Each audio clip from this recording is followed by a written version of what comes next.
جیسے میں نے پہلے بھی 2-3 موقعوں پر گزارش کی کہ فتویٰ دینا صرف ان لوگوں کو سزاوار ہے جو اس کے لیے مجاز ہیں، ان کے نام کے ساتھ مفتی لگتا ہے۔ میں اس کا مجاز نہیں ہوں کہ فتویٰ دوں، میں تو ایک مسئلے کو ایکسپلین کر دوں گا، آپ کو فتویٰ نہیں دے سکتا میں۔ اس پر کافی بحث ہوتی رہی ہے پچھلے 10 سال میں، بدقسمتی سے اس پر بھی 2 رائے پیدا ہو گئی علماء کے درمیان۔ ایک اسکول آف تھاٹ علماء کا یہ کہتا ہے کہ یہ جائز ہے، لیکن ایک بڑا اسکول آف تھاٹ جو میجورٹی میں ہے وہ یہ کہتا ہے کہ اپنے اعضاء کو عطیہ نہیں کیا جا سکتا۔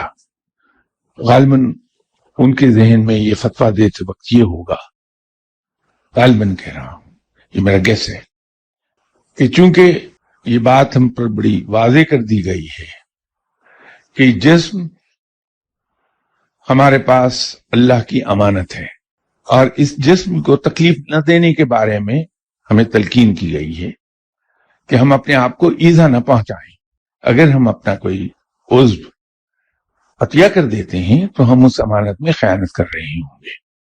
تو یہ دونوں اسکول آف تھاٹ موجود ہیں، آپ جس کو چاہے اس کو فالو کر لیجئے۔